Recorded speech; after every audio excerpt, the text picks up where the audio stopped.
All right, guys. I apologize that I'm not in school today. I have a couple of plumbing issues at home that I have to take care of.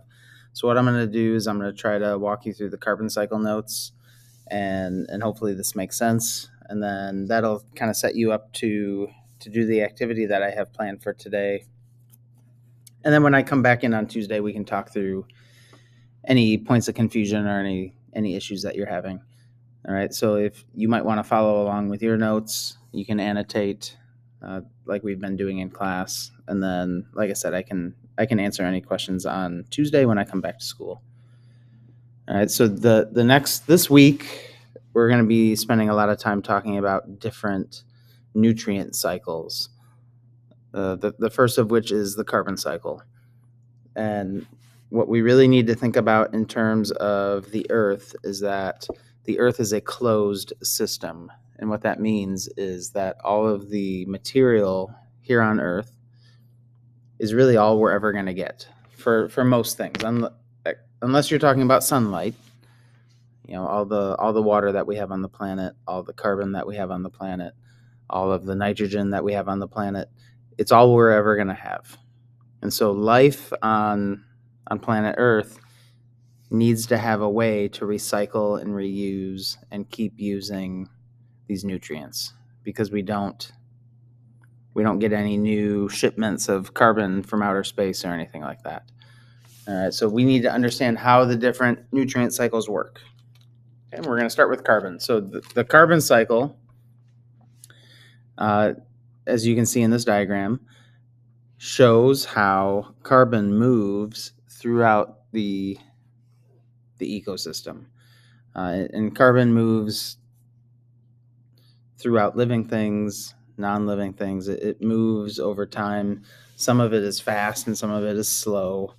But carbon's a really important molecule. It's a really important atom, I should say, because it makes up really important molecules that we use for energy. It makes up sugars. It makes up our fuels.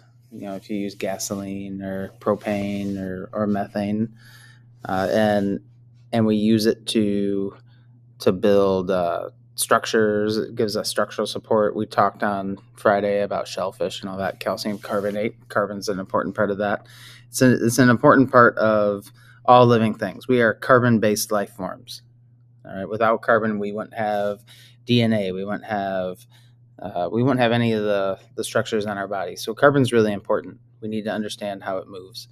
All right. So the carbon cycle is the movement of molecules that contain carbon between sources and sinks. So this is a term that you need to kind of understand. We can look at any of these reservoirs, any of these places that carbon can be found, like the atmosphere or the ocean or in fossil fuels or in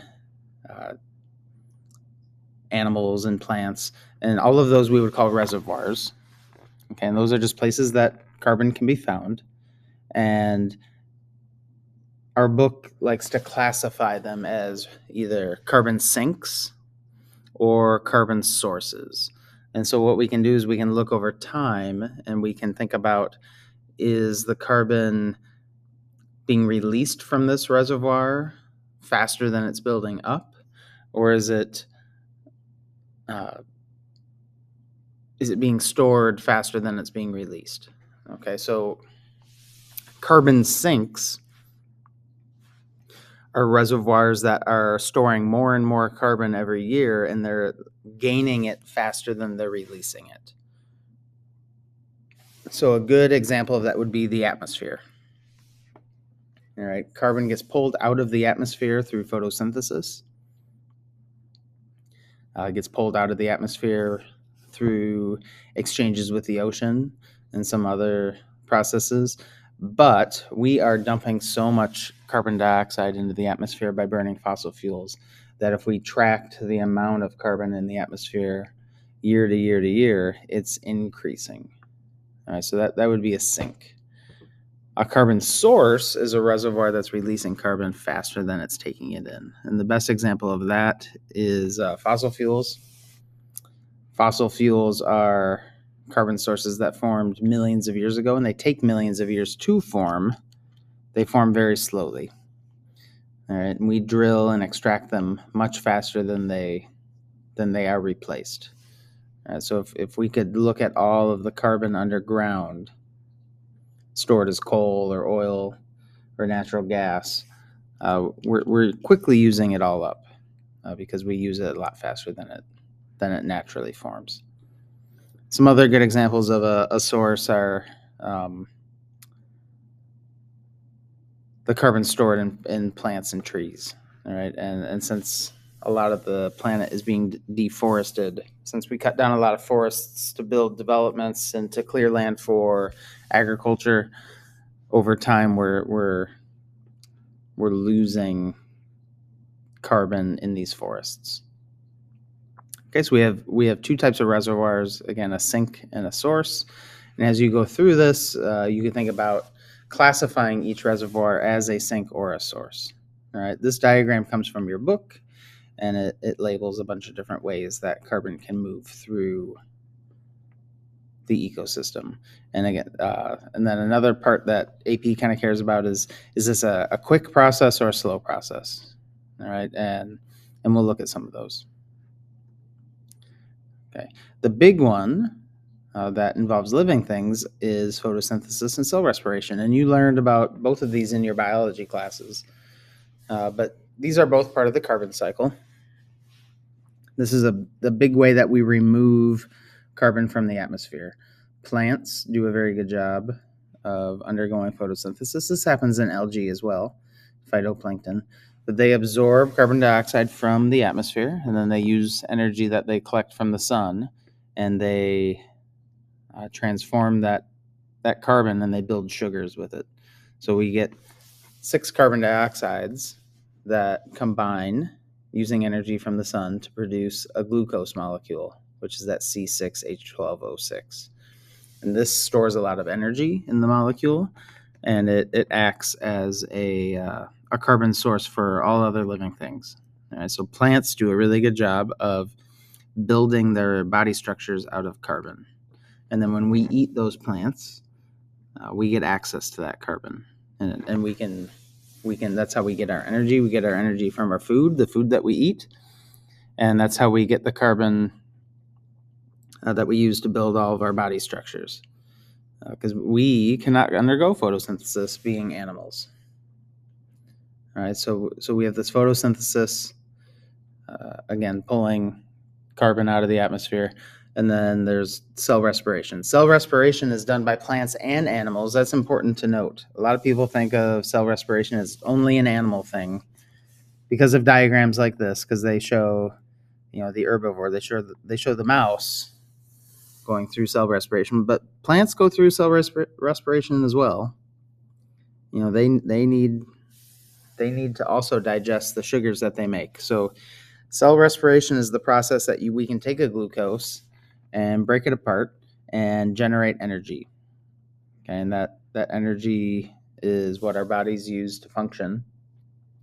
And then the byproduct of that is carbon dioxide that gets exhaled and sent back into the atmosphere. And so photosynthesis and cell respiration are both very quick processes, and it's really the big way that we can pull carbon out of the atmosphere and put it into a food chain so that it can travel throughout all of the biosphere. All right, lastly, we got the ocean and the atmosphere. These are two big reservoirs. They're both considered carbon sinks because over the last 100 years, the amount of carbon in the ocean and the atmosphere has been increasing quite a bit. And carbon can move between the ocean and the atmosphere. There's exchange that happens. So the ocean can absorb carbon dioxide directly, and it can go in or out of the ocean. But the atmosphere and the ocean can directly exchange CO2. Excuse me. All right. Now, this also leads to what we would call ocean acidification, but we'll talk about that in a later unit. But we'll come back to ocean acidification. But The carbon dioxide in the ocean allows for algae and phytoplankton to pull carbon dioxide out of the water and go through photosynthesis for themselves. It also allows corals and mollusks and zooplankton to take carbon dioxide out of the ocean, and they make their exoskeletons. We talked about that on Friday. That calcium carbonate has a carbon in it, and that carbon comes out of the ocean as dissolved carbon dioxide. Okay, this can lead to sedimentation when those corals and mollusks and zooplankton die. Their bodies fall to the bottom of the ocean, and it can build up over time. So sediment can build up, it can become buried, it can become pressurized, and eventually, over millions of years, it can become fossil fuel. So this is a very long-term reservoir. It's a very slow process, but eventually fossil fuels are created. But this takes thousands and millions of years. All right, and again, the rate at which we are extracting fossil fuels is a lot faster than they are made. Okay, and that's kind of the big deal here. This image comes from an FRQ, but it compares the speed and the rate of this, how long it takes to bury and form a fossil fuel compared to how fast we're pulling them out and then burning them. So the burial is a slow geological process. It deals with plate tectonics, and it deals with sediment buildup, and that takes years and years and years and hundreds and thousands and millions of years. So those sediments pressurize and compact and eventually form a fossil fuel. But again, it takes a very long time. Humans do a very good job of extracting, either through drilling or mining. They can extract these fossil fuels, and all that energy that was trapped in the carbon is now trapped in these fossil fuels, and then we burn it. We use it to power our cars, to power plants, to heat up factories. Coal, natural gas, and oil are big energy sources. But all of that was carbon that was at one point in the atmosphere, but has been buried for millions of years. So when we burn it, we're sending it back into the atmosphere. But this is leading to high levels of carbon dioxide, at least in regards to recent times, because again, this carbon that we're burning and sending back into the atmosphere has been out of the loop for millions of years because it's been buried underground. So it really hasn't been, it's been participating in the carbon cycle, but it's kind of been trapped underground, hasn't been cycling through the atmosphere until recent times. Okay, so those are the notes for today. I'm going to assign you a fun game to play in Google Classroom. The instructions will all be in there, but you'll get to be a carbon atom that travels through the carbon cycle, and you'll be exploring some of these sinks and some of these sources, and you'll kind of see how some of these processes are fast or slow, and hopefully it helps you kind of learn the different reservoirs and learn some of the different processes. And again, I apologize for not being there, but I'll see you guys on Tuesday.